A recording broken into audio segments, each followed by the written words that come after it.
Head over to merchya.com/United Kaiju Podcast and check out our new merch. Don't wait, get your UKP designs now.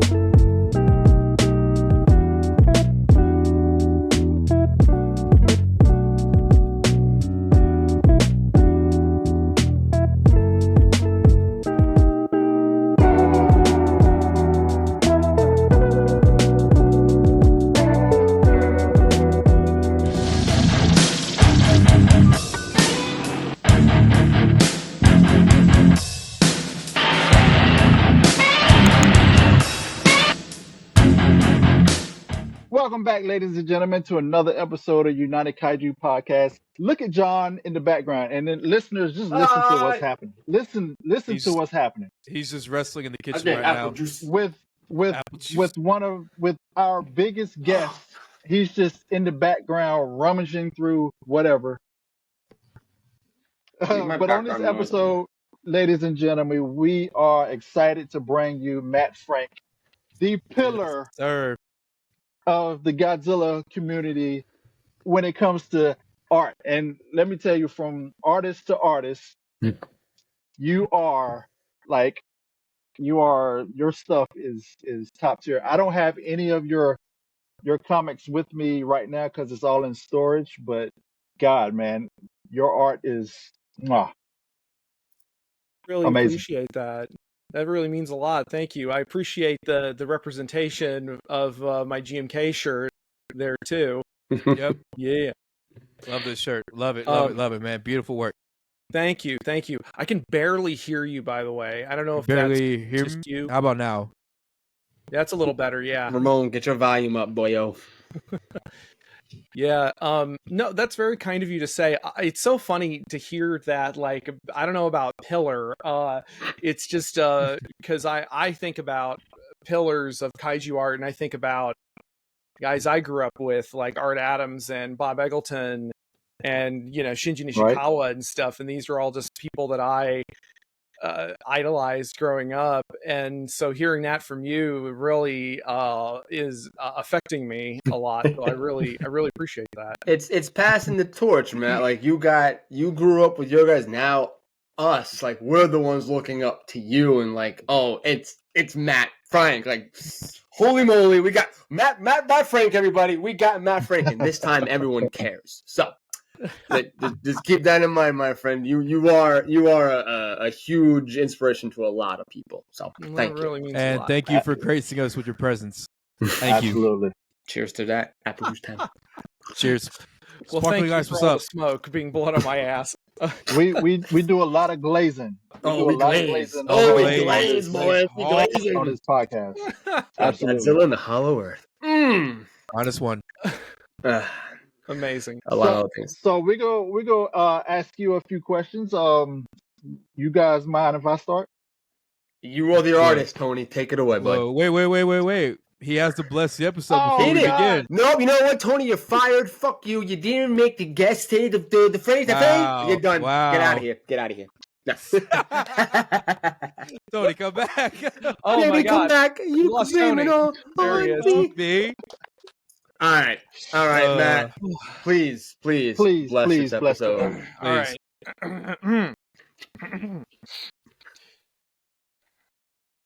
Daddy's home. Cake every night. You gotta pull a stank on it. I like that. Awesome. So great That on was- that right there. That one was.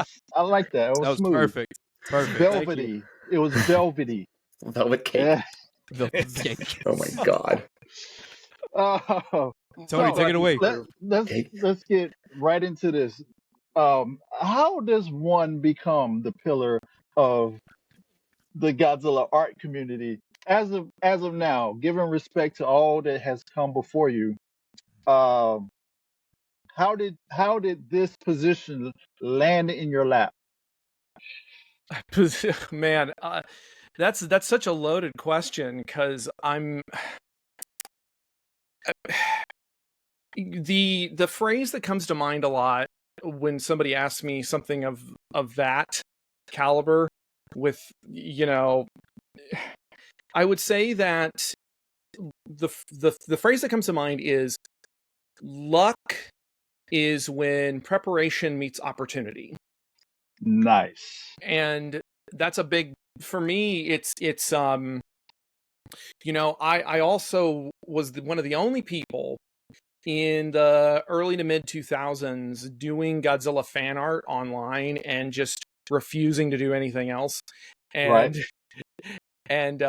you know, so as a result, I was fortunate that I was able to form a following based out of that, because as I've learned as the years have gone on, kaiju fans at the time especially were really hungry for content and weren't really getting any because there were no, you know, 2004 was the last Godzilla movie. You know, Pipeworks was still making some games, but that was it. You know, there was no other content. And I just try to, I've often said that I have brute forced my hyperfixation, my ADHD hyperfixation, my kaijutism into a career. Love that. Because I don't know if I could have done anything else. Got you. Yeah, I think that's the extremely short answer. Is just I took it seriously. Like I've taken drawing and art very seriously for a long time as its own form, but I also make sure to have fun and make sure to be doing things that excite me, but also are challenging. Right. So as a result, I think people pick up on that when you're kind of living your bliss, so to speak, and just marinating in the stuff you like. And I try to share my enthusiasm too. You know, sometimes I've actually gotten people who are put off by my enthusiasm and are like, I don't like how excited he gets about stuff. And I'm just like, are you okay? You're just living your best life, man. That's it. Yeah, you're doing great. You were doing fantastic. It's okay to not like be 100% insane about everything at all times. It's okay. It's just, I just like this stuff and I like drawing it and I like that I get to draw it and then you get to pay rent. So, yeah. See, that's just you know, that's something that I aspire to. Full context, my time is winding down. I'll be 45 this year. Like time is ticking. But I could still, I mean, just argue your limitations, Tony. Just to argue for your limitations, bud. That because I can already see the look on Matt's face. He's like, "You're full of shit." Like, shut up. Tony, Tony, you're only 5 years older than me. I'm 39. I'm gonna be 40 at the end of the year. Like you've been doing this for a while though, so it don't matter. Nope, don't matter. It feels that I'll tell you this, just real quick. I'll tell you this. It feels that way. It starts feeling that way when you're in your 30s. Like, it's. I mean, one of my favorite stories I like to. It's not going to be a long one, but one of my favorite anecdotes is. I forget his name, but he was the creator of the Shaman King anime and manga. Okay, yeah. Dude started working in manga when he was in his 40s as well. Like he had he had kids. He had he just said nah, I'm just going to make manga. And so granted the circumstances are different, you know, Japan is different from America and all the things. They have healthcare. So you can just kind of drop everything and go make manga. But what I'm saying is that it's never too late. And but I understand the drive, that feeling of I got to do it now. Yeah. It's bullshit. That's what that is. That's what that is. Hey, greatness starts from anything, Tony. So 100%. You're on your way, man. Just keep going. Don't be afraid, Tony. Those gray hairs mean nothing, bud. Nope. Yeah. They pick on me though. Matt has them too. Oh, I got him too. You're beautiful. Nah, man, you gotta. If you talking? come close, all this side right here is going salt and pepper, man. I'm doing the silver fox. I got it going. It's coming, bro.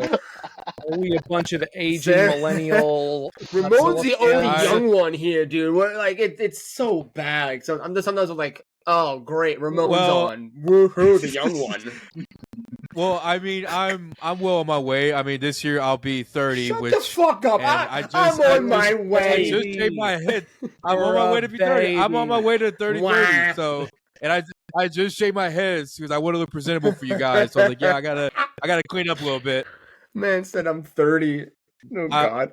I don't like having hair, to be honest. So I was like, yeah, I'm gonna cut this Well, off and maybe look hair good. doesn't like you either, Ramon. You thought that one? Hey, that's fine with me. I don't give a shit. Bye, hair. Fair. All right, guys. Next Ramon, question. John, go ahead, you take take this it away, one.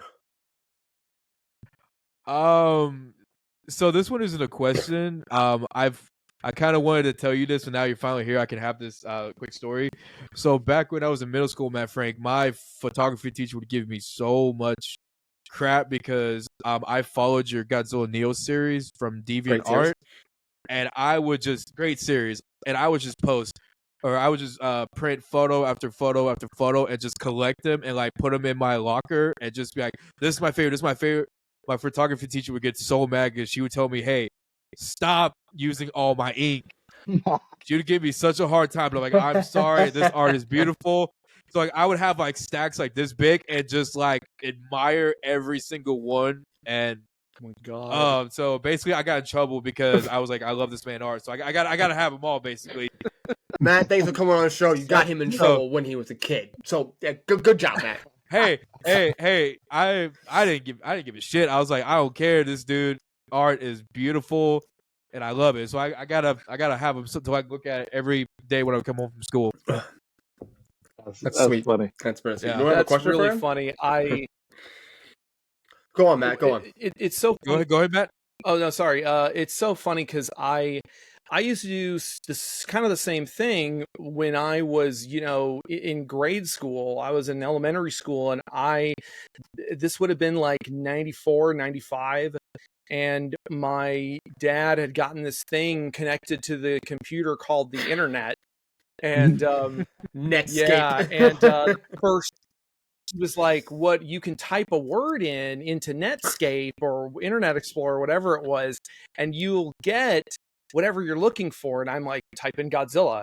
And it was Mark's Godzilla page was one of the first ones. That and like Barry's Temple of Godzilla and Yes. yeah, That. and all those web domains, those web zones. And I remember printing all those out, printing like every photo I could find, and it had a binder that I just because at the time you couldn't carry the internet with you, Right. Yep. simpler times, and I just had this binder, and it was basically any Godzilla image I could find that was like super cool that I could print out. And my dad was like, Matt, you're using up all of our printer ink. So what I did as I got a little older and I started getting like part-time jobs and stuff, summer jobs or whatever, I started buying the printer. There you go. Yeah. You gotta pay the cost to do business.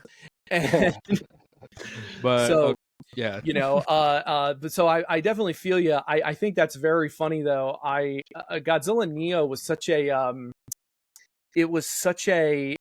interesting chapter of my life, and I look back on it, and I definitely am like, I don't want to say that I'm like embarrassed by it at all. I'm not, but I do look at it and think, okay, I didn't know how to do this yet. I didn't know how to do this yet. I didn't know how to do this. It's definitely like a young artist learning to draw. Right. And you can see my technique change, like me trying new stuff as it goes along. And then there's other like little design things. Like I look at the Godzilla I did, and I gave him that big sunken in, I think it's called a post-orbital fenestre. It's that big hole where the T-Rex has on its nostril. Yeah. Or not its nostril, but next to its snout. And I put that on Godzilla, and now we know that was not like its own giant thing. It was like it was muscle. And anyway, I'm sorry, I'm getting into like paleobiology and paleoanatomy. Let it run out, man. Let it go. Let it go. Let it flow. You get what I'm saying though. Like I look back on it and I'm just like, I remember looking back on it within the last few years and thinking, oh, that was neat. You know, it was just this it was just a chapter. But then I have people, you know, coming up to me and saying like, oh man, Godzilla Neo was like my childhood. And first off, I feel the cold hand of death Yes. on my shoulder when I hear that. But it is also very inspiring, and it's very gratifying to know that people liked it that much. Yeah. Okay, absolutely. then I'll lead into my question. So, yeah, you were just saying how when you were looking at you were looking at the Godzilla Neo series, and there was some kind of nitpicks you had here and there. If you could talk to your younger self back then when you were just getting started, what advice would you give to yourself? Good one. That's an actually really excellent question. A Thank lot you. of it would not be art advice. It would be, hey, so don't do this, don't do this, don't do this, don't do this. And date them, don't date them. No, if I had like some kind of rules where it's like you can only give yourself art advice, I would be like, okay, fine. I don't know, like that's really hard to quantify, because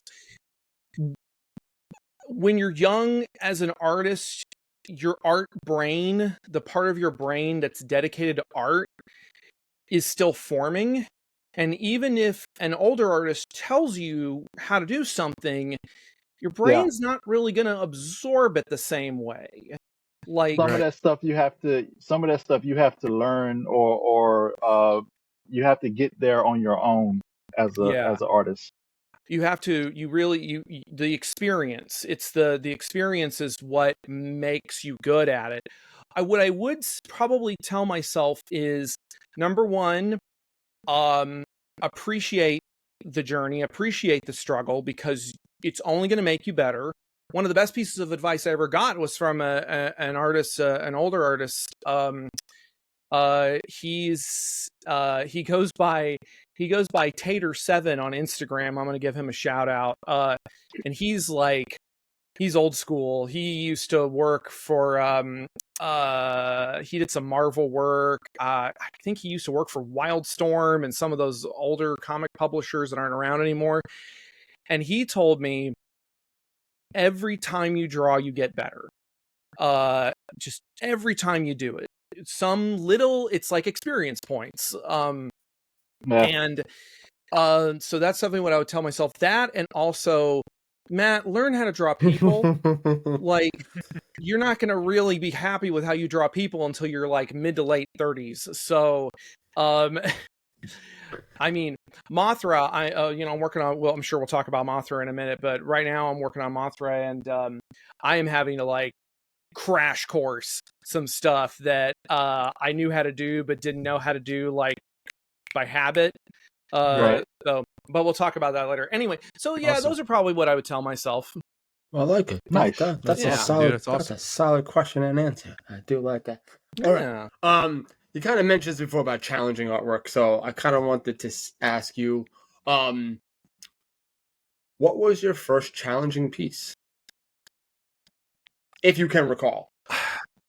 Well, the thing is, it's like every piece is its own challenge. Like, honestly, if a piece isn't really challenging you, there's nothing wrong with doing slop, with doing like, just as I say sometimes, shitting out a Godzilla.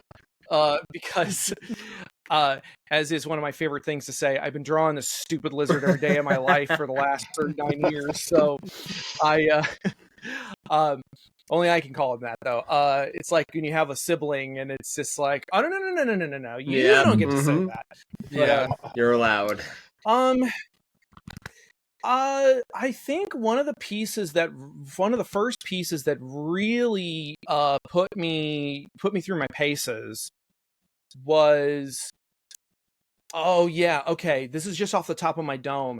For G-Fan magazine, back again, I think I was still in college, I did a Gigan Final Wars pinup, and which is not necessarily like, he wasn't looking all cute or anything. It was just like a battle pose. I've seen people hear pinup and they think that old school.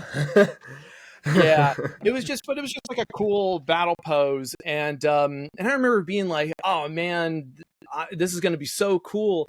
And then I'm working on it, and I'm like, because you have to do all the little lines Mhm. on his body. I wish my Gigan's up on my shelf, but Yep. you know what I'm talking about. Right. The Final Right. Wars Gigan has all of those little lines on his body and all these different textures.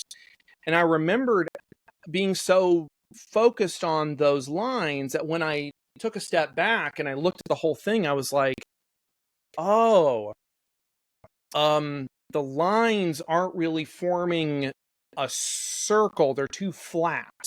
Like there's more, they bow, they don't Mhm. curve. And so it kind of spoils the three-dimensionality you're trying to go for with a character like that. And also because I was a dumb baby and I didn't know anything about DPI, about or Oh pixels, no. pixelation Yeah. and stuff. I sent the image at too low of a resolution, so when it was printed, it kind of came out a little pixelated and blurry, and I'm like, Oh. Oh that's a no. shame. But everybody seemed to like it. You know, it was just a cool Gigan piece. I look back on it now, and I'm just like, again, I'm like, do this, Yeah. do this, do this, do this. But Yeah. it's all part of the journey. But that was one of the first ones that really challenged a lot of my preconceptions. Good old Gigan from Right. Final Wars fucking up everybody. Jesus Christ. All right, Tony, you Yeah. can go, my friend. So okay, I'm not gonna You're not gonna glaze him. I'm You're not not gonna gonna glaze him. Don't let him. not Don't not let him lie to gonna you. not gonna glaze Oh, too okay. much. But you what you mentioned about drawing humans. Now for me, my start was superheroes. I just now started to draw Godzilla. Hmm. And it's I don't know. Us as artists, we're our own biggest critics. We can see where the flaws are and all that stuff. But did you not ever have a superhero era? Superheroes for me are something that kind of comes and goes. Like if a particular character interests me, and I'm just like, oh, I'd like to draw that hero or that character. I've drawn a few over the years. One of the first, this is a fun little story. One of the first Hulks I ever drew, I actually wound up trading to Herb Trimpe, the artist from the original Marvel Godzilla comic. Oh wow. Who was Wow. also a Hulk artist for years, and he was the first artist to draw Wolverine in a comic. And Herb was a legend. But you know, I like superheroes, and I have drawn them. But to me, they're just people. They're another Right. kind of. I mean, part of the appeal of superheroes is exaggerating their features a little bit or exaggerating Right. aspects. I mean, that's why everybody loves those Marvel Rivals character designs. Yeah. They're so overclocked. Stylized and yeah. And I do kind of want to draw some of them because they're so fun, and they got all these fun little details and stuff. Like I say, the heroes that I've drawn the most consistently are Ultraman, because I've either done it professionally or I'll get commissions when I go to Japan. Inevitably, someone will commission an Ultra or a couple of Ultramen. And again, it is a good way to learn anatomy. Like, Right. you want their, if they're doing like the pose, you want their arms to, the muscles of their arms to look like Get they that make muscle in sense. frame, Matt. Get that muscle back in that frame. What? Come, God, you hiding that muscle, bro. He's like, no. I tell you, I'm really. I was gonna say I got that. You got the cut. I You got got that the deep. cut, ladies and gentlemen. Okay. Got the cut. Okay. That's from Okay. like 14 years of swimming. Okay. But of being on swim Solid, team. dude. But anyway. I'll respect that. So no, I like drawing superheroes when I like drawing stuff that I don't normally, because what I draw more than anything else is kaiju, and I love drawing kaiju. because when you fuck up, nobody notices. Nobody knows. But with people, it's harder because it's the uncanny valley effect. If you see a Right. person and they don't look right, your brain picks up on it. Right. And it's a learning curve all the time. So yeah, I definitely, I hope that answers the question. I never really had a phase, but they'll go in and out where I'm just like, oh, Gotcha. I feel like drawing Wonder Woman, or I feel like drawing more Ultraman. And it kind of feels like drawing Godzilla and other kaiju. It's a little bit more freeing to draw them, because you can play with the design a whole lot more than like a Captain America or Iron Man, or because you can do a whole lot more with, say, like Godzilla's dorsals. Like, you can really have fun with those, and like the tail position and all that stuff. It's only a few ways you can pose a human. They say if you really want to work on anatomy, draw Spider-Man, just because you can put Spider-Man in any pose that you want. But he's similar to Spider-Man, is like Godzilla in the way that you can just pose him, especially the tail. The tail is so much fun. Yeah, there's a lot of fun to be had, but also interestingly, like I said, you can also, how do I put this? There's a delicacy, there's a carefulness when drawing people, because again, you want them to look a certain way, and you want them to be. I took life drawing classes in college, of course, and which even if you're not going to school for art, I recommend trying to find local figure drawing classes. I think I learned more in this like $5 a night figure drawing class that I took after college than I did at the one during college. But because I was also surrounded by a bunch of professional working artists, as opposed to a bunch of slack-jawed, snot-nosed teenagers like me. But anyway, but what I appreciated in that figure drawing class, though, was we had all different body types. We had some folks, we had these gorgeous cut, like these like big dudes who come in and they would hold like a sword or something, and then you'd have like, I remember we had this older lady who would come in, and she was older, she was heavier, and she just, but when you're drawing, you're like, oh man, there's so many interesting things happening here. This is more visually engaging than just like, oh, another skinny bitch, here we go. I'm just non-pejorative. We're all bitches in this house. But yeah, so I always do say, learn how to draw people, because you're inevitably, it actually does make you more hireable. It makes you more valuable. The more things you can draw, the more valuable you are. For sure. So yeah, especially when it comes to comics, because most comics are about people. You gotta learn how to draw microwaves, refrigerators, cars. You gotta be able to draw everything to do a comic book. One thing I hate about drawing is like, start off the circle, and then all of a sudden I blink and they have a whole like silhouette of a person out of a circle. I'm just like, fuck did I just miss with this? Like, I gave you guys credit for it, but my brain doesn't fucking follow at all. No, and not everyone has that predisposition. Not everyone, and I do maintain that just about anybody can learn how to draw. Like, I think most people can, but it requires time and study, and it requires a hyperfixation that a lot of people simply don't have. We all have ADHD. Right. Our brain goes, all right, I can do this for about 20 minutes. All right, we're done.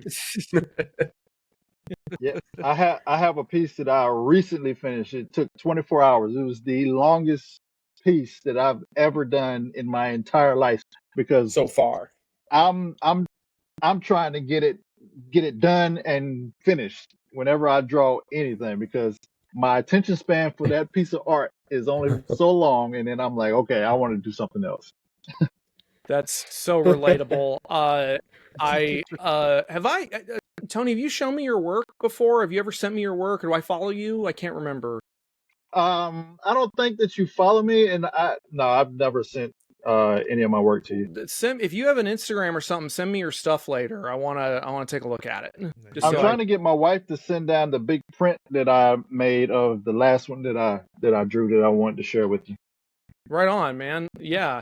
I'm just trying to remember, like, I feel like I must have seen your stuff at some point. Oh man, this is killing me. Okay, but it's fine. We can move on. I'm sick and tired of Tony always getting the fucking hookup on every single goddamn guest we have. It's like every art guest is just, man, let's talk, let's do something.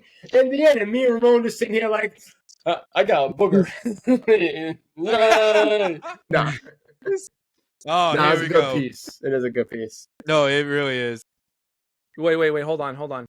Oh, yeah, right on. Oh, man.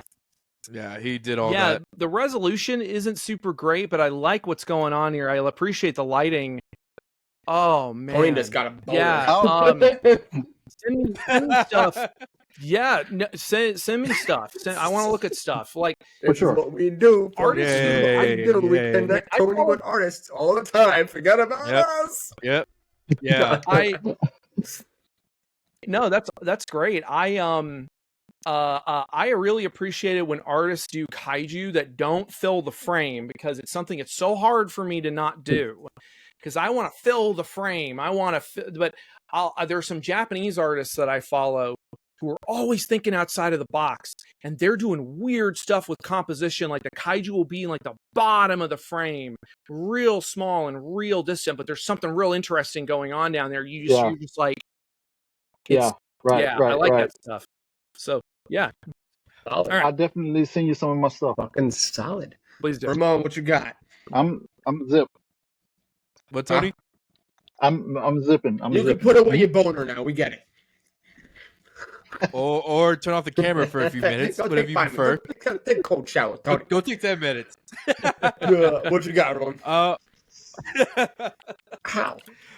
So, Jesus, I hurt myself.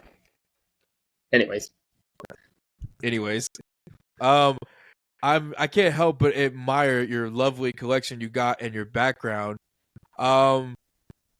This is gonna cause, Jesus dude, Christ. Oh my! This is a situation exactly where I said, boys, when I see collections like this, I want to curse my fucking collection. Like, why can't you be like no more wire hangers? Every collection is beautiful. I can't even compete. I can't even compete with that. Every collection is beautiful. You heard it first. What is your favorite piece that you have, Mr. Matt Frank? That one in the back. I don't know what the fuck else you got to say. That one. That was the Spiral Studios Burning Godzilla. I actually helped design that. Did you? Nice. Wow. Yeah. I didn't know that either. Yeah, it was really fun. It was funny because I just did a sketch. I did like some quick sketches. I think I was in the middle of like 3 other things, as tends to be the case. And I did some sketches, and the Spiral, they handed off the sketches to Tanaka, the Tanaka Studios, who's like this amazing digital sculptor, and he just whipped that together. And I was like, oh my god, I didn't even have like an inked drawing yet. I just had some they weren't rough, they were a little rough, but I just just exploratory sketches. It was amazing. He just took this whole thing and just ran with it. And I do love that piece. I'm trying to think of it's so hard because there's some stuff that I have that's not necessarily collectibles, that are like, they're more like bragging rights. He's got a fucking movie piece. This man has like the building from '84. Watch. He's gonna bring it, and then we can tell Justin to fuck right off. Hang on, guys. No, I need to see what the hell he has. I'm scared. Yeah. Okay. Tony's waiting. So these aren't really necessarily collectibles. These were gifts, but okay. So This here. Oh, see, What? see, Knew it. see. What is it, Matt? What is that? What is that thing that we is are all jealous of now? Let's go. What is it, you son of a bitch? All right, let's hear So it. this is a piece of Godzilla skin. It was actually made for a class, it was like a sample piece, and it was made by Keizo Murase, who he's been working on kaiju movies since like King Kong versus Godzilla and Oh the my original God. Mothra and stuff. Like he made the skin texture for the original Varan, and he worked on several Godzilla suits, and he's mostly known for working on Mothra and Ghidorah and Varan and a few other monsters, but he I love Varan. sadly passed away last year. But he was was a legend, and this was a gift from him for my birthday one year, because I've consistently had my birthday in Japan. I know, humble brag. I know, man. Rock it, dude. Fuck that shit. Not at all. It's cool. It's very cool. I'm again, luck is opportunity meets preparation. So his protege Daisuke Sato, who made Howl from Beyond the Fog, he gave this to me, and then one of the last years I went over there, I got this. This is a hunk of Final Wars Godzilla. This is like a hunk of skin from one of the suits, apparently, that just fell apart. And this was given to me by Shinichi Wakasa, and we all know Wakasa-san. So yeah, that was very cool. Actually, hold on. I'm selling my collection, man. Yeah, I'm done. I think I'm done. But is that the That's a Megulon, so this right? is a Megulon? Meganula, yeah. This is I believe this is a screen used prop. This was one of the ones that was like maybe on Godzilla's skin or like maybe on the side of a building. They made a bunch of these, and they collaborated with Bandai or something to make these, and then they gave them away like as part of like a contest or something. I don't remember all the details, but yeah, this was another thing Wakasa-san gave me, and I was just like, Okay, like I'll take it. Wow. I'll take. I'm like, all right. That is Wow. beautiful. But yeah, you Amazing. Yeah, That's so dope. it's Beautiful, definitely beautiful. slightly falling apart, but it is a very cool, and I've used it for references. So 100%. we'll be here all day if I go through any more stuff, but those are some highlights. But I still love my Bandais. See, at like, least you got I love- the original, not that new Yeah. shite that they're putting out. Oh, the That new one is not monstrosity. great. No, What the fuck? no. The that Bandai movie monstrosity. monsters are kind of a hit or Yeah. miss. They're kind of Yes. I mean, But I like love all them. of I us, like we them. collected in the 90s with Bandai's, and those figures, like the details were just amazing. And like now I understand, cost efficient and all that shit. But it's like, come on, let's you guys can do better. You can do better. Yeah. But at the same time, it's nice that they're doing more, and they're bringing out, like, they're doing more of the suits now instead of like, the only way that we could get the suits figures was you had the Memorial box set, and that cost like $5,000, which is unbelievable. But it happens. So it's like at the same time, it's kind of like it's a good and a bad, but hey, fuck it, we're getting more. Yeah. That's all that matters. Yeah. I think it's For sure. It's nice that we have so many options now, though. Like there's For so sure. much. Like I literally was I was talking to a friend of mine from Toho recently, and they were just like, "There's too much stuff. There's too much stuff, man. Like that we is can't the license it problem. out willy nilly anymore. We got to be selective." No, we all say there's never like it can't be too much, but it's like as you kind of like look, it's like that's a lot. Oh man, I can't afford anything anymore. It's not too much. It's that we can't afford it all. That's My we're mom broke just trying to get it all. My mom just recently came in my room to get my dog, so she can take him outside. She looks at my room and she texts me saying, "You're nuts. You're freaking nuts." I'm like, I love what I love. I Throw can't her help it. fucking Mac to Yeah. She's like, oh, that shit. Jesus, dude. Oh. Well, thankfully, all this most of this is a tax write-off, so that's my Nice. Solid. All right, Yeah. I ask this Absolutely. question to the guests that have done things with Toho, and I'm wondering this with you. I feel like you probably have. When you got like your first letter from Toho, either like asking you to come aboard or so on and so forth, whether it be via email or a regular mail or something, did you frame it? That is a really interesting question because it opens up a lot of. It requires some Okay. explanation. I clearly have so much difficulty explaining and rattling shit off, but so the I actually did not have a lot of direct correspondence with Toho for a long time. Most of my correspondence with Toho was secondhand or forwarded emails or quotes and stuff. Because initially, my first gig, my first like official Toho gig, was for IDW, of course, and it was when they first got the license, and this was 2000. This is late 2010, and at the time, they did not really have like a Los Angeles office or an American office. They only had like, I think they had one rep who would come back and forth. And then they had like a law office that enforced their copyright. And I think just about everything had to go to Japan. I think they had one person, and I don't know the details. This was just my experience because I only ever heard from or interacted with like one person.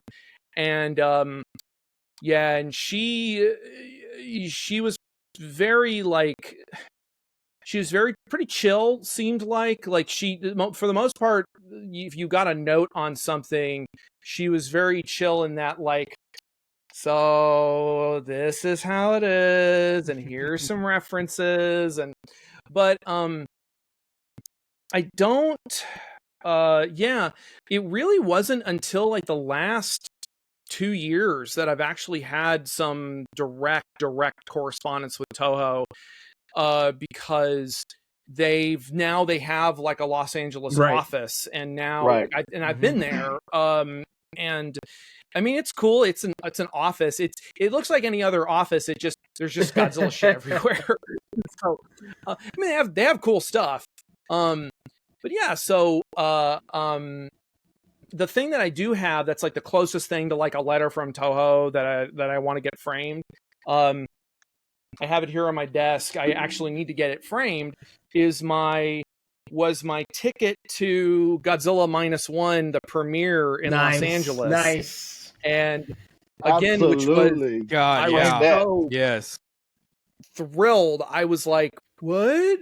Because I had a friend who worked at Toho. She's not there anymore, but she was like, hey, we can get you in. And then that evening I actually got all of we all went out to dinner afterwards, and I passed the ticket around to get everyone to sign it.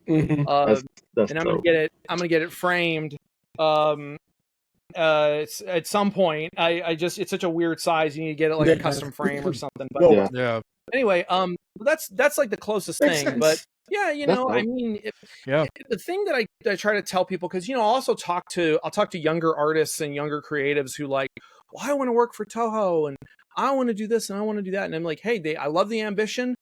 The thing to remember is that Toho doesn't do a lot of stuff themselves.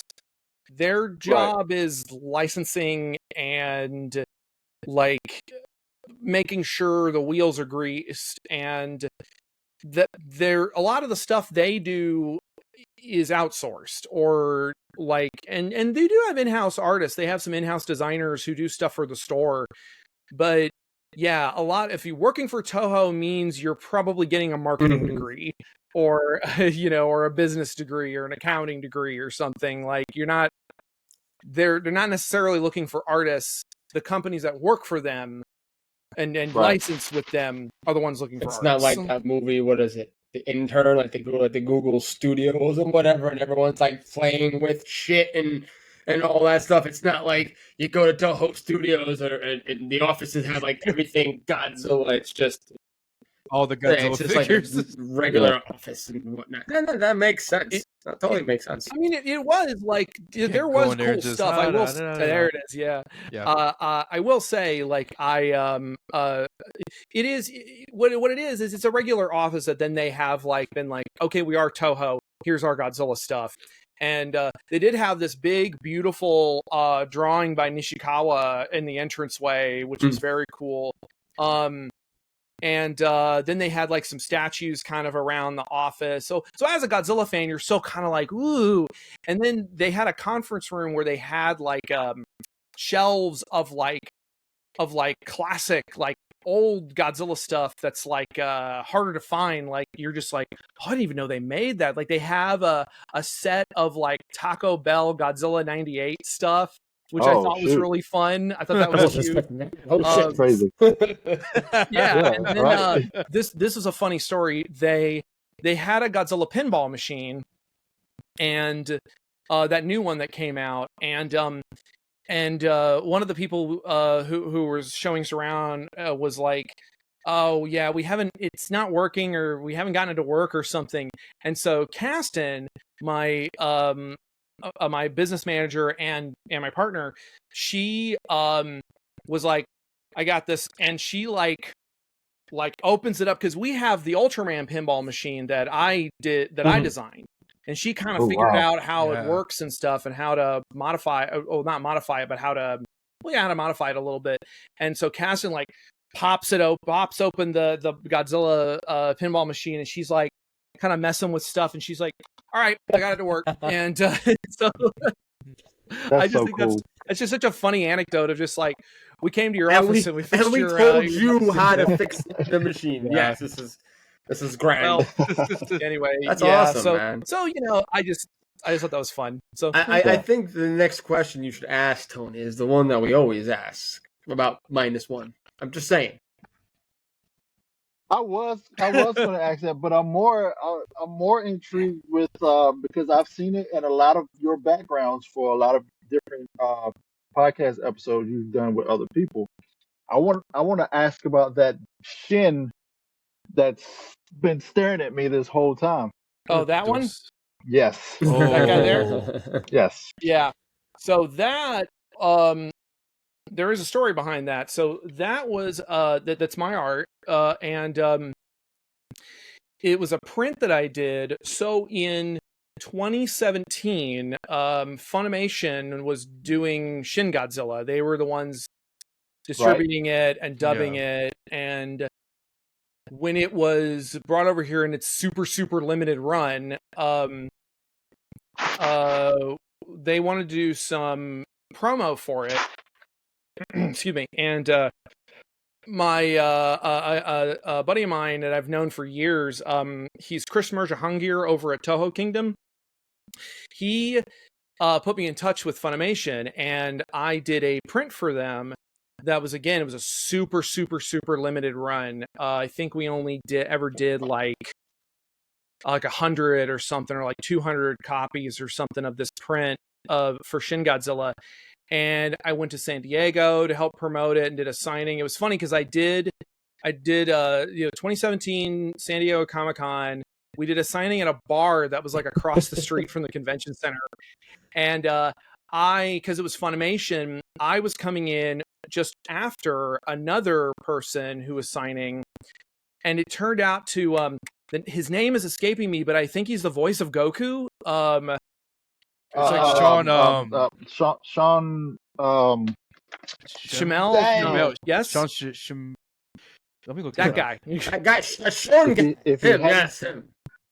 Sean. Which is so funny because now I think of him more as the voice of I think of him more as the voice of Son Goku of Sun Wukong in the Lego Monkey King series, which is actually really good. It's actually a really good show. But Sean Shamel.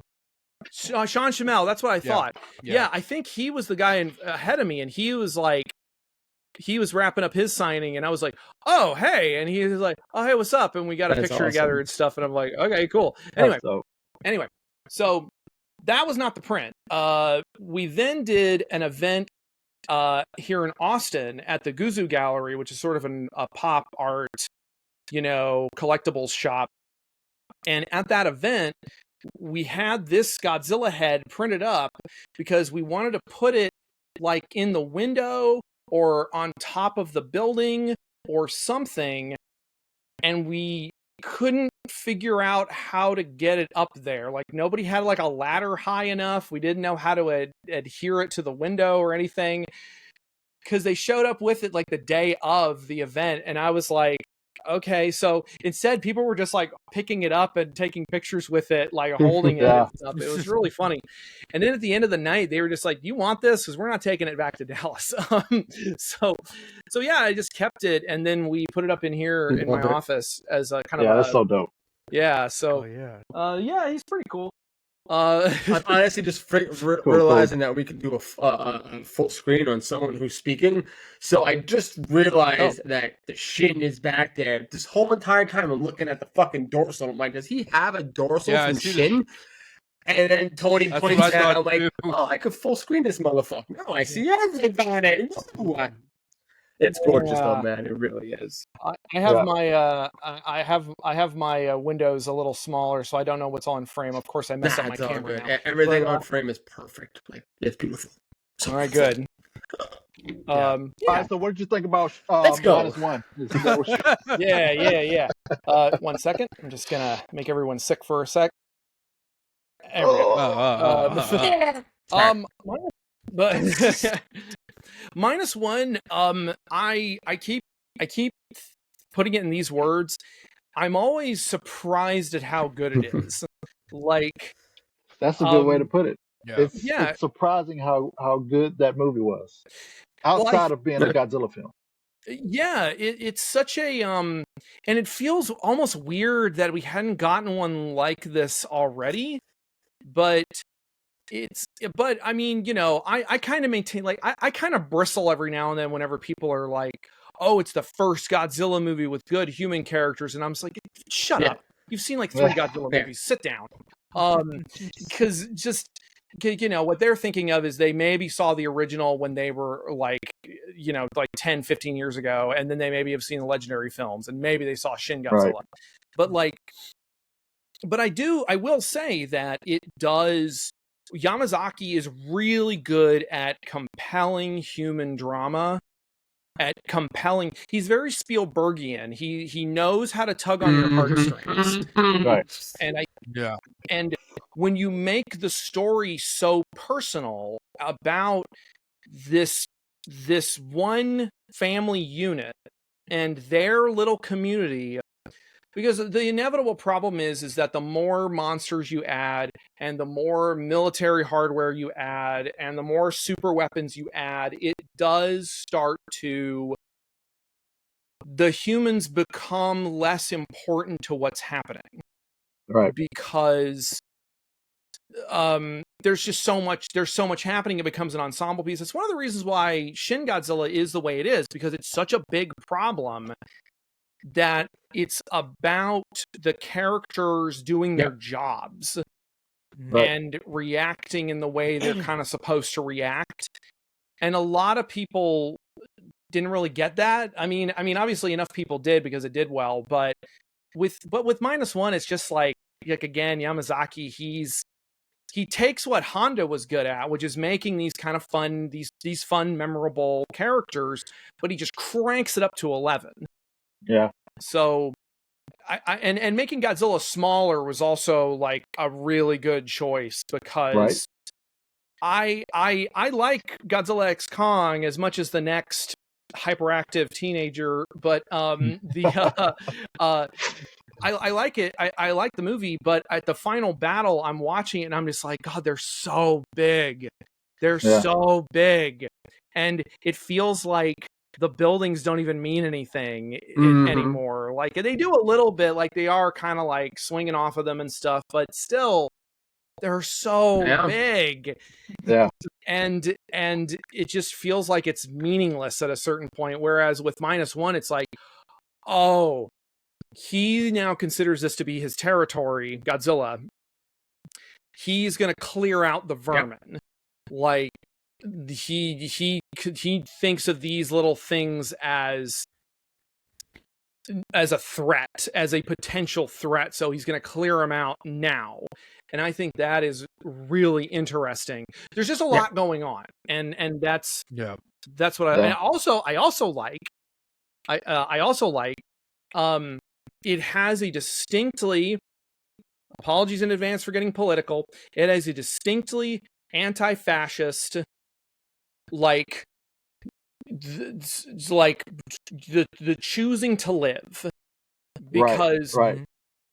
governments like Imperial Japan, like wartime Imperial Japan, were death cults, and you were supposed to. No one's life matters except for those at the top.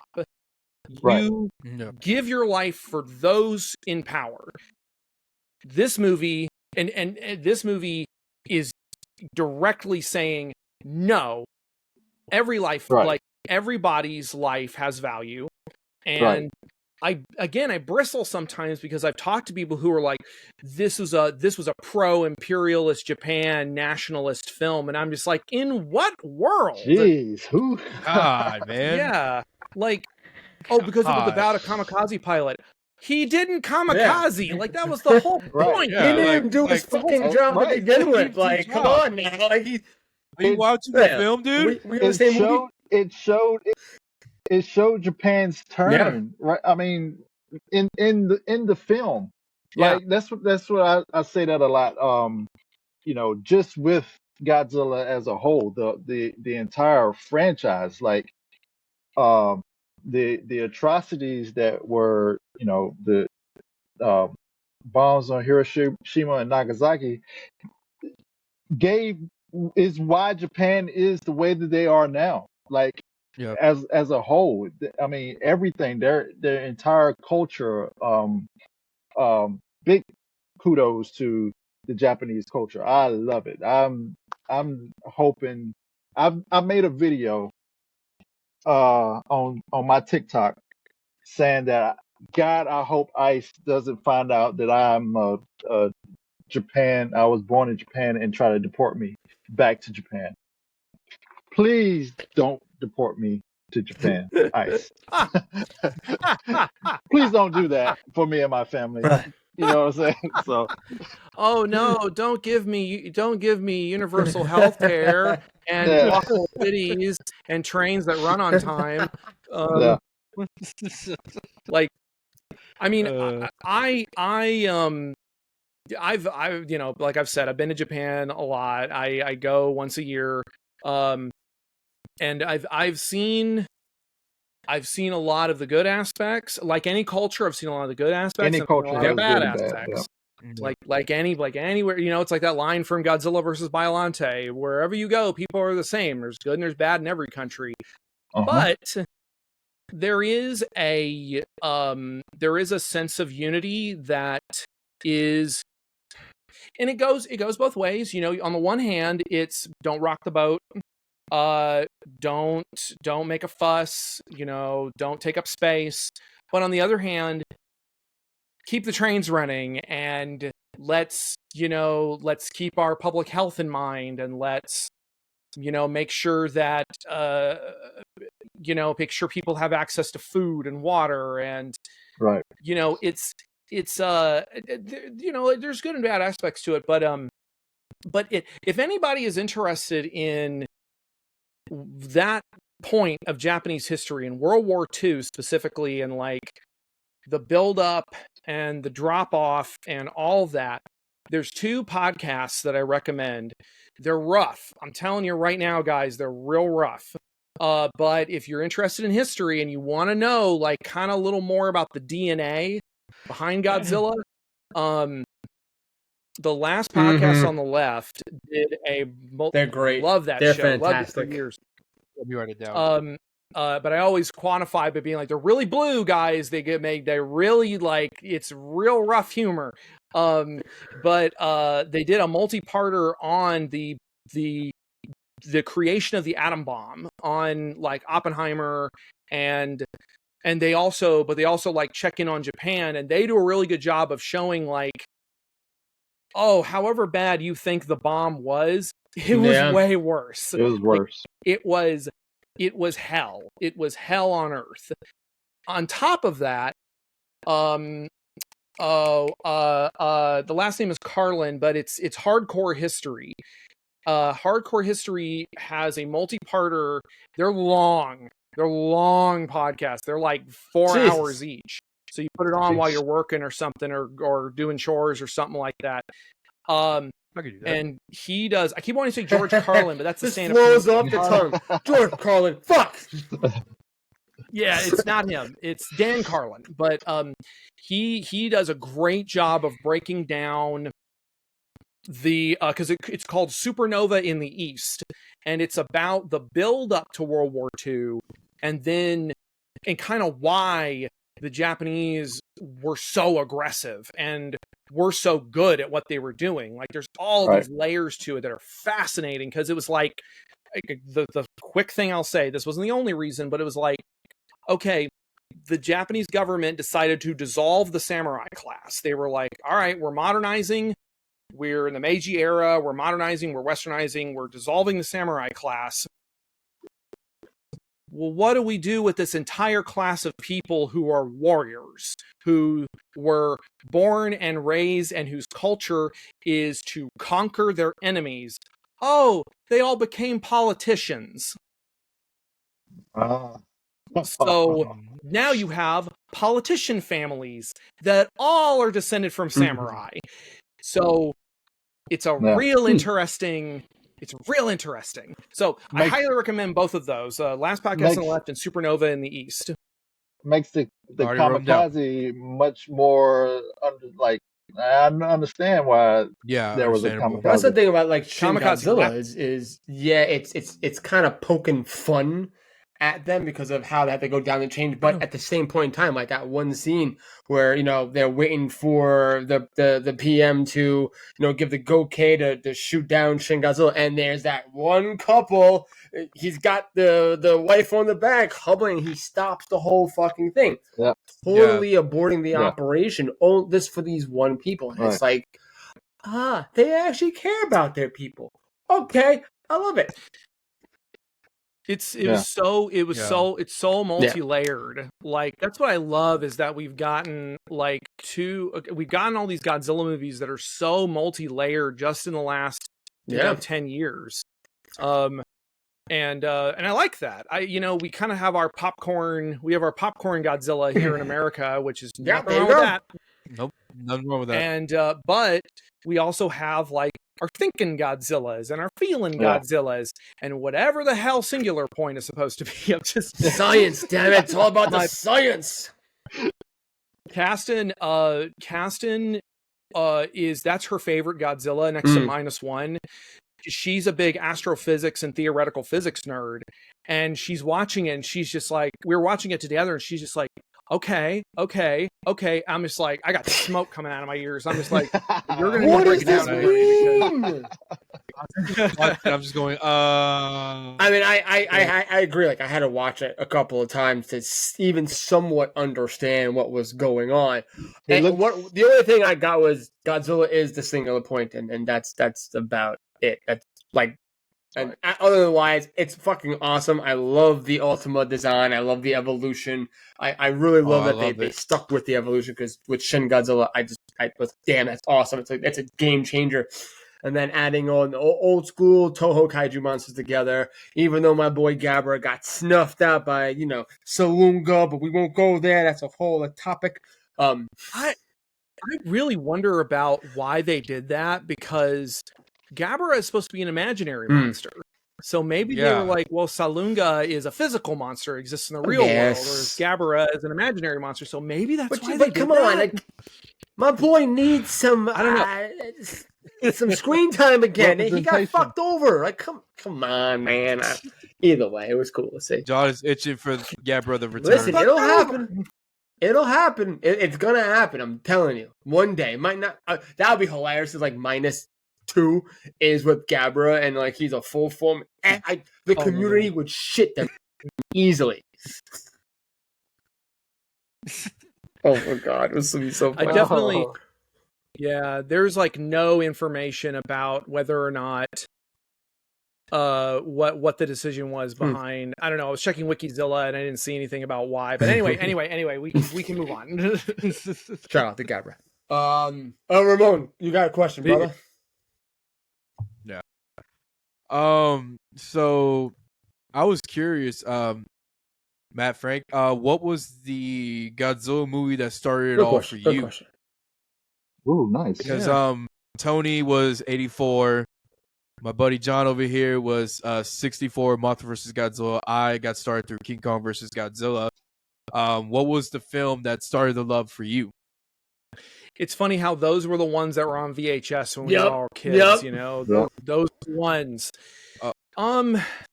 Like growing up, I saw bits and pieces on TV. Like I think I remembered Godzilla 1985 was on. It was on some monster movie marathon that I was watching growing up, and I remember it was like it was the B tier, C tier, D tier monster list, and then there was Godzilla. It was tentacles, then frogs, if you remember frogs. And then it was Empire of the Ants. They didn't have the decency to do them. It had to be Empire of the Ants. And then I think it was Critters, Absolutely classic, and then Critters it was classic. Godzilla 85. But I remembered like that was the latest I had stayed up when I was a kid, and I don't even remember really watching it. I was just so hyped that there was a Godzilla movie on that I was just playing with my Godzilla toy the whole time, and I occasionally look up. But the one that like solidified it for me was I had a VHS of Godzilla versus the Sea Monster. Was it the one where Godzilla's like turns his head and he had Ever has the claws up? That old school classic one. I know the one you're talking about. It wasn't that one. It's also in my office. It's the one that has this green Heisei Godzilla. Oh, he's shooting the atomic breath that's hitting Ebra. He's got like red fire, and then there's Ebra kind of off to the side. Yeah. Like, and it's hand drawn. It's hand drawn, hand painted, and it's beautiful. And like I said, I have it, but I think I have. There was a couple of those like that. There was one for Godzilla versus the Cosmic Monster. Yep. Mm-hmm. And then there was one for Godzilla. I had the triumvirate I had as a kid was Sea Monster, Cosmic Monster, and King Kong versus Godzilla. But Sea Monster was the first one I owned. And that one I will never forget because it was Godzilla's roar. The idea that Godzilla had a distinctive roar had not occurred to me when I was a kid. So I watched it, and he comes out of the mountain, and he makes that, and I'm like, oh, I didn't expect him to sound like that. I like screech, and I was like, that's fucking dope. And so yeah, I just was like, I was enchanted by it. And that movie is so fun. You know, the characters are really fun, and and Kumi Mizuno is just like great in whatever she's in. So yeah, that was the one that kind of locked it in for me. I like it. Do you have the giant condor figure? Do you have one, Matt? You gotta have one. I do. I have a little one. I love it. That's to scale. And it's a YMSF. Yes. It was like a super limited run, and it's a little bitty guy. I'm very curious to see what Bandai does with it, because when they made the announcement during Godzilla Fest, I couldn't quite understand what they were saying, but a few times I heard them say, "Oh, it's a joke." Which is them saying it's a meme. It's a fucking meme. Oh, fucking man. Americans nuke us again, this time with We did. bullshit. Yeah. We went overboard with that one. Oi, that hurts. Yeah. But I am Hell yeah, dude. quiet. Hell yeah. Why not? It's like, it's like, once again, going back to like them making all these figures that they didn't make in the 90s. Like, we never had an Ebra figure at all. Like, that wasn't even a thought in mind, even to me. Like, I wasn't like, oh man, I need a Ebra figure. No, like, who gives a shit? It's a giant Ebra lobster. figure. Like, I could just go find that in the ocean. I don't even pay no money. So it's like really cool that now we are getting all these figures that we don't have. Even like, I was just realizing yesterday as I'm playing fucking Godzilla Battle Lines, and they just brought in Ebra, throwing the rock at you, and they bring in Super Godzilla and Bagon, and I'm just sitting there going, I would have never thought in my life that that Super Godzilla, Bagon, even Ebra are getting this attention. It's fucking cool, like, and then also it hurts my wallet at the same time. But yeah, I know. It's like I stopped playing it now. I see. No, you have Super to get Godzilla back Bakken. into it. It's so much fun, dude. I'm like, God, man. Like, I have to get back into it, but I know the wallet's like, it's so much fun. Y'all, I have so much battle line brain rot right now. I just got back into it, and I'm like doing it. I'm doing it in the shower, like I'm blocking the water with my body, so that my phone doesn't get wet. And I'm just like, let me hold on. I lost that match. One more match. Hang on, honey. I'm playing this second. I mean, it just I gotta get this win before anything else. True. Yeah, it's the brain rot's real. Like, I'm so sitting here addictive. like trying to play it while I'm working, and I'm just like, what am I doing? Well, they keep adding all like these these great characters, even outside of Godzilla. You have Gamera, the walking Gamera version, Rebirth. the flying version. You have some from Shin Ultraman, even Ava in there, and it's just fun now. It's like, like sometimes, like, you have certain like ones, like if you face a Shin Godzilla, you're fucked because he has his special powers is the full Godzilla awakening thing and whatnot. I play the game every goddamn night. I'm like, I know everything about this game. So much fun. Or the -1 charging. I've got a pretty good strat down. I want to know. I was fighting. I need to know, Matt. What's your strat, Matt? What's your strat? We need to know. I mean, I still lose. I still lose every now and then, but not as much as I was. Because when I first started, I was like, oh man, I'm getting my ass kicked all the time. But I want to, and it's because you're not just supposed to put your favorite characters in your roster. You got to put in characters at work, and you have to use battle memories that boost the right characters, etc. You got to use everything at your disposal. And the strat that I found that was really interesting, I think it was a Chinese guy that I was fighting, and immediately he plopped down at the same time a Maser tank base and a helicopter base on then they just started. It was like this wall of these little harassing enemies, and I'm like, I'm wasting all my time fighting these guys. And now I'm like, it's fine. I've got all my guys, and then we got right up against it. Like, I thought I had him, and we were right up against it. And then I realized, oh no, he just respawned his bases. Oh no, there's going to be a crap load of tanks and helicopters, and they're all going to be shooting at my guys, and it's just going to be this clusterfuck. And I'm like, okay, I see how it is. So I've been doing that. I've been doing like opposite sides, use the map. So you use just the map. waste your enemy's resources. It's not foolproof, but it's fun. It's a fun strategy. I faced this one dude. He used pretty much all small things to attack me.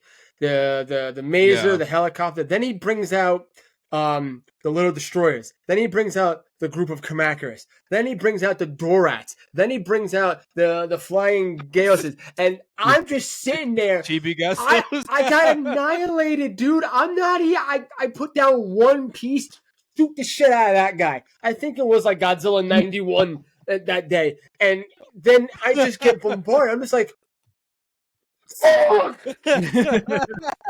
it's such a crazy game, man. But I think that got so much better because now that's like you can have more cards on the table. You can like switch around your stuff and have different layers of teams and whatnot. And you know, they just added the Bagon and Super Godzilla, which Super Godzilla is super nostalgic because he does the punch, then he does the regular atomic breath, then he does the super atomic breath. It's just it's fun. He's got the stomach beam. The stomach, which is really cool. Super Godzilla is really nostalgic for me. I remember getting that for Christmas one year and just did you beat it? I remembered I almost beat it that Christmas, and then we had to leave because we had to go see my extended family, and I'm just like, I just beat. Come on, let me just keep playing. So no save states back then. Oh no, yeah, that game especially. If you died, that's it. You were done. You're done. Start over, baby. God, I hated that game so much and loved it at the same time. Question: did you order the MMS Super Godzilla figure? Oh yeah, Me too. I got it on pre-order. Yeah. I think Big Bad Toy Store also has it on pre-order as well. I gotta get on that. And I got the original. I got the original Bakken. I got the Bakken. Yeah, the Bakken. Or is that? Or is we saying Texas bacon? Bakken. Oh wait, you're a fellow Texan too, right? Yeah, Austin, man. Yeah. Weren't you listening? Did you glaze over his shit? Come on, man.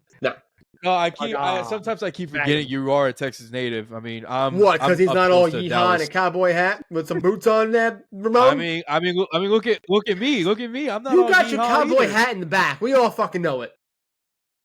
It's in the there work you go. vehicle. See? You have one. I wasn't wrong. I was half wrong. Oh, fine. I was half wrong. Well, I mean, honest to God, like I have one. I have one that I will take when I go on walks and stuff because it keeps the sun out of my face. I'll wear it during the summer. Fair. I'll wear it during the summer just because I work outside and it's just like, nope, I will put that thing on. Keeps all the dangerous UVs off. It's a lifesaver. I'm curious, real quick, Matt. You said you were a Critters fan, so I'm curious if you will be at G-Fest this year. Because if you are, I would like to present you a gift that I got. If not, I can send it to you because I think. As much as I love the Critters, I can't say that I'm like the biggest fan. So, kind of a background story real quick. In PA at the Mahoning Drive-In Theater, they had an event with the Chiodo's brothers and whatnot. And they signed artwork by them and had all the Critters on it. And I think it'll be more of a good home in your hands, my friend. So, curious if you're going. If not, I'll be more than happy to send it to you at your P.O. box. But, hey. Well, I really appreciate that. I would say I'm more of a Kyoto Brothers fan than I am necessarily strictly Critters. I'm a big fan of their dinosaur work, especially for like Land of the Lost and stuff. 100. But that's very kind of you. I will be at G-Fest. They just announced all the vendors, and I was like checking to make sure that nice. There I am. Is it going to be the same setup as last year? You and others will have their own room. I think so. I think the Kaiju Island is kind of becoming the artist alley now. So there, I think it is gonna. I think Kaiju Island is gonna be where I can't remember. I think it's not the same room. I can't remember. You guys last year, you guys were when we went downstairs. You guys were right there where the Godzilla statue was at one point the year prior. So it's going to be in a different room now. I believe it is going to be moved. I can't be 100% sure where, but because we needed more space. The problem with we had a line that was like an hour long. It was all the way in the back. It was like to the game room. It was crazy for you guys. Yeah.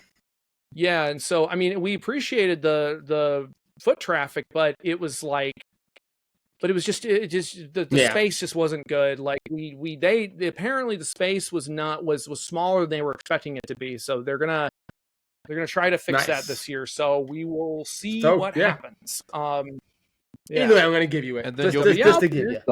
So. And then you'll be at. I really appreciate that. I haven't gotten to meet the Kyoto Brothers yet. Guys. They're real nice. I grew up. I was a big fan of their dinosaurs. You know, it's funny. I also listen to a lot of Game Grumps while I work, and they played a game called Zombie Dinos from Planet Zeltoid, and it was like a Philips CDI game.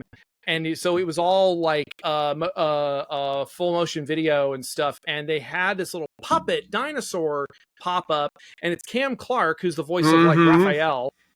Oh wow! He's like, "Hey, what's going on?" And I'm like, "That's a Kyoto Brothers puppet."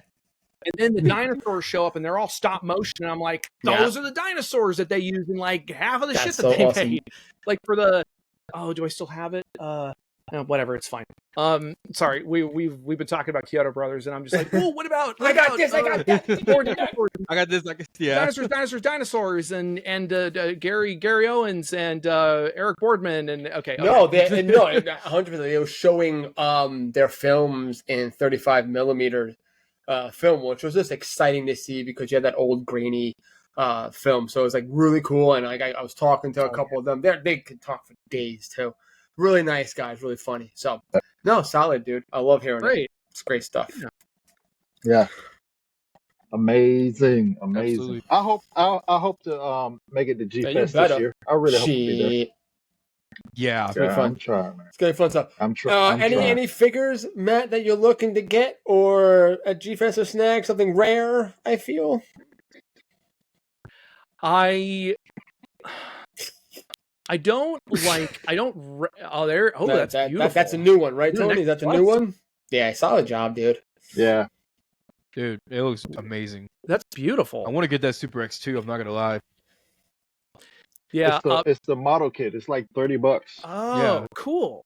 I these days I try to stick to the 6-inch scale. I want everything to kind of be, because I only have so much room, and right. So like, you know, my big thing is, as you can see at the that is the light. Don't need that. As you can see on the top of my shelf, that's every Godzilla from 54 to wow. That's dope. I like the light strip. Light strip's hot. Yeah, and that's dope. I try to stick to that scale. There's a couple of like. The thing is that I have so much brain rot for Bandai, the movie monster series, that it's hard to not want to just get those. Yeah. Really, I mean, the thing that I've been getting consistently at G-Fest is Fumiaki-san will be there with YMSF, and he'll have some piece where I'm just I gotta have it. Like the Bandai Final Wars manga is a joke. But the YMSF manga is like, it's beautiful, and its body looks like it's swimming, and it's like, oh, okay, so it's a real figure. He's been doing some great work. I love seeing like every year his, I guess, growth, I want to say, with like how he's like doing the fizz. Like you look at like his Son of Godzilla one, it's like, oh, okay, that looked a little rough. But then when you go to like his Wolfman figure, you're like, oh, yep, see, there you go. Yeah, there it is. Like you can, I love seeing the growth, and still great figures. But yeah, he's such a cool dude too. I got that one too. Yeah, that one is. I had that one custom painted. The one that I do want to show off. It's not a YMSF. Get it. Go get it. Probably my favorite figure. It's a solid figure, bro. Good. Yeah. Good. As soon as I saw it, I was like, hey, here's my money. Let me get that figure. What you got, Matt? What you got? No, okay. Whoa. It's the Trendmasters. That's the prototype too, right? Godzilla the series. Godzilla. This was a prototype that I had gotten through one of the Trendmasters Facebook groups. Was that from Jonathan? The guy Scheinman, I think his name is. Scheinman, yeah. Yeah, it's through his group. But there was a guy selling it because he needed money for his dog had to get surgery, and so because initially I was kind of it's a little pricey, I don't know, and then he said that, and I was just like, here you go, make it rain on you, motherfucker. Get your dog back. So yeah, so this one it was unpainted. It was blank. It was off white, and so I actually sent it to a friend of mine who used to paint. She used to paint sets for Universal Studios in LA. Wow. No wonder why I look so fucking good.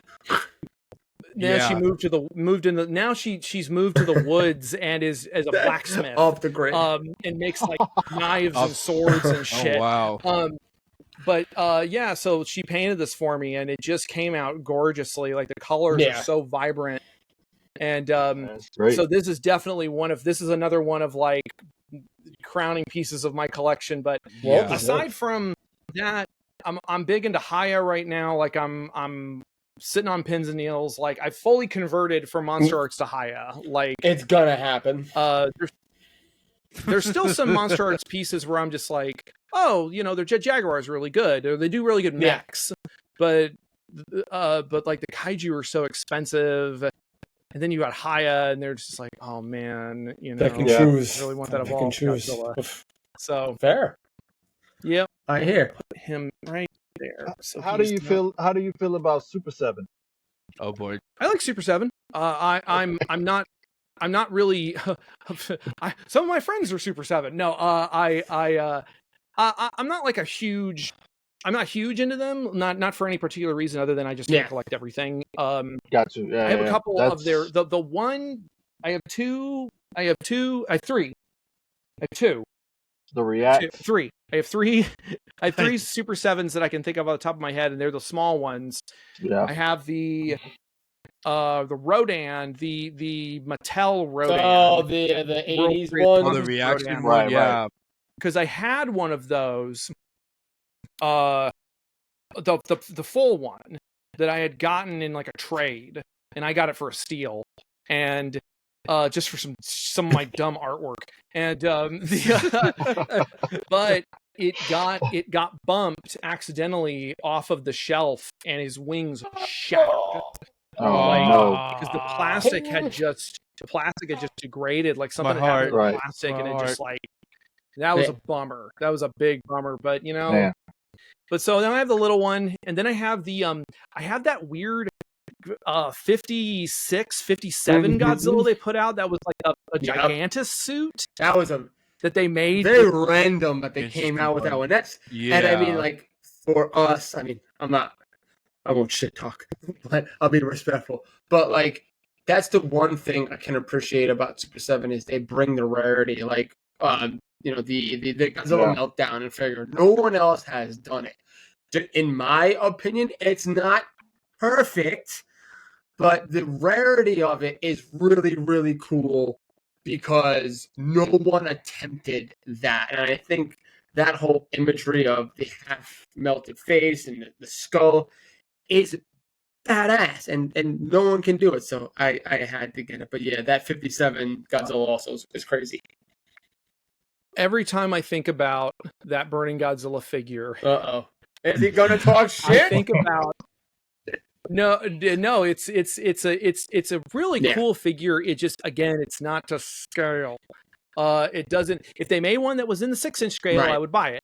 But I saw that and I remembered. I showed it to my ex-wife and I would still talk, and we're still, and she's funny. She'll like, she's such a quiet person, but she'll every now and then she'll have something. I'm just like, but I showed it to her. I was like, hey, check that out. They're making a figure of Godzilla with his skin melting off, and she looks at it and she goes, oh, hey kids, you want a physical representation of the moment your dad died? And I was like, oh my god. Yeah, that one's like, it was really, but it was like, it is like, oh yeah, this is the moment when like the hero character that we all grew up with is dying. And I'm like, we're 10. It is hardcore. But yeah, that was, I just remember thinking that, and I was like, oh man, that was funny. That's funny. So yeah, I always think about that line, but yeah, I'd love I am definitely also waiting for, because NECA just announced the Ben costume, kid in a Godzilla costume. I need it so bad. I wonder if NECA is stepping back. I wonder. That might be more of a Ben Cooper thing than necessarily a Toho thing. They may have gotten like Toho's permission, but yeah, I think the reason NECA's not doing Godzilla toys is because of the agreement between like Bandai and Playmates, and like they kind of have to corner the market or something. And there's some kind of agreement. Yeah, I mean, I think. heard several stories. One of the biggest stories I heard was like they didn't like really renew their license either for it. They kind of just said, "Whatever, fuck it, we're done." Yeah, and we're went good. about Yeah. their business. But okay, either way, I feel like Haya kind of stepped in to where NECA probably should have been going, and hey, they're doing their thing now. So kudos to them. Respect. For sure. Where did Ramon go? Is he doing? I think he's doing. Where is he going?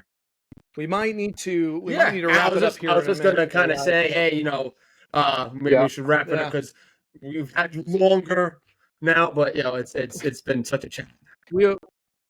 I mean, it's been fun. Yeah. It's always fun to talk about this stuff, and especially with people who kind of speak your language. Time flies when you're having fun, though, Absolutely. man. Like, damn, like shit, such a bummer. Ramon, where did you go? Did he have to like house poop on fire? or pee? House might be burning down. God forbid, he's got a pit bull, man. Fuck that shit. But I guess while we wait for Ramon, Matt, do you have anything? Where'd you go? There you go. Where'd you go? Sorry, I had to put out a fire. Oh my God, that's what we were just saying. We Tony were like, just "Oh, said your house was burned." And I'm like, I hope not. And that was funny that it actually happened. Tony, I'm pretty sure the fire was in the toilet. The fire was in the toilet, right? dropping the kids off in the pool, huh? I'm sorry. I didn't want to be rude and be like, "Hey guys, I want to go." I'm like, okay, let me just step away. You're good, man. I'm all about respecting conversations. But yeah. So Matt, any upcoming projects? Where to find you, and all your good stuff, please. The table is yours, my friend. All the plugs, yeah. Well, you guys can find me over at mattfrankart.net is my main website, but the big thing I'm pushing these days is mattfrankart.bigcartel.com, which is the store. And that, honestly, the store has been a really, really big help. Caston runs it, and that's also how I'm able to, pay her for her work, is by selling stuff on the store, and it's been a big help. I've actually put a bunch of stuff from my personal collection on the store as well for sale, because I have too much stuff. See all this stuff back here? All this stuff? Okay. Beautiful, There's a bunch of other stuff. That's not all the stuff. That's not all of it. That's not all of it. Like, I've had friends. Oh shit! I've had friends come over and they're like, "Man, I thought you said you were downsizing," and I'm like, "I did. I got rid of 5 figures. Damn it! I am downsizing." So yeah, that you can go to that. That's at mattfrankart.bigcartel. And I post about it every day too. And I'm on all the socials. I'm on all the things. I mean, the big thing right now is Mothra. It drops next week. It drops on Wednesday, and then next Saturday I'm having a signing here in Austin, and the following Saturday I'll be having a signing in San Antonio. Because Heroes of Fantasy of San Antonio they're running an exclusive, like, every issue is going to be exclusive, have an exclusive cover. Wow. And they're going to have 5 interconnecting back covers. It's going to be really cool. And then we just announced Monsters Menace the World is a board game coming out from Renegade. It is a sequel to Monsters Menace America, which was a board game from like 2007 or something. And I did like all the art for the new game. And I posted about that too. So I really hope people check that out. I'm trying to think of anything else. I mean, really, my life has been taken over by Mothra. I recently worked. I've been doing work for the Ultraman trading card game. There's some Ultraman trading cards that I've worked on. Zamushur, and Gomora and Zeton, and I got a couple others I'm working on now. Oh my god, I'm sure there's more stuff I'm forgetting, but those are the big ones. So yeah, just follow me and buy stuff from my store. So keep this man's bills paid, folks. That's what the big thing is. Yep. Tony, you want to take it away, brother? Yes, sir. It's been a pleasure and an honor to have you on this episode, man. And we're gonna go ahead and get you out of here. But Thank we you. got to get the phrase that pays one more time. Do I do this the same way, or do I No, do something do some- do stupid? some- You can Switch it up. Do something stupid. Alright. Do something have stupid. fun with it. Have fun with it. It's just like that is home, cake every night. Like, You know, I don't know if that was like Mike Tyson or I mean, I love Awesome. it. I think that was perfect. Yeah. You know what? Do meet one because I'm an Aqua Teen Hunger Force fan. Oh, there's me. Oh, and I just said because I want cake, and I said that I want cake, and you didn't give me no cake, and then it's just You run now? You run now? right now. Right I now. feel like we go back and forth on that shit. Love it. Though. Yeah, no, We're having us. we're having fun. Awesome. I love it. Yeah, I love absolutely. All right. So Yeah. once again, Kaiju fans, we want to thank everybody for tuning in and listening to us. We really appreciate all the kind words you have been saying, which is none. So that's cool. No news, that's good news. We want to thank our lovely guest, Matt Frank, for joining us and taking the time out to chill and talk to us. Please go follow his stuff. Go buy his stuff. Keep this man under a roof. Yeah, this is your responsibility, fans. So just remember that. All on you guys. With that being said, always remember, be kind to your artwork. You know, draw humans as much as possible. You know, sky's the limit. And as always, folks, stay united. We out. And use up all the printer That ink. too. That too. Love you guys. Love you guys. Matt, I'm gonna bombard your inbox with Big mistake, all of my Matt. art. Oh Big mistake. no! Yeah. Oh no! Big mistake. Not that. That's the worst. Matt Frank's, yeah, no. Matt Thank Frank's you supposed to so be going much, off. guys. This was really fun. Cassie's coming back with all of our groceries, so I need to go help her No get worries, them out of the no car. worries. Thank you so much, man. And Thanks I'm again. about It was a to lot of fun. start yeah, our thank you dinner. so Come much, on. man. Have a good night, Matt. Thank you. Let me Thank know. you. You have an Let me know amazing when the night. episode goes up. Tony, so I are we can doing share it Tuesday? I Or will. we'll just let you know. Forget it. We'll let you know, Tuesday. Matt. Tuesday, and then the YouTube video will be a couple days after. I will get the promo posted up on Tuesday too. Sounds good. All right. All right. Thanks, good. Matt. Thank Later, you, bud. guys. Later. Bye, guys. Have a good Thank night. you. Bye.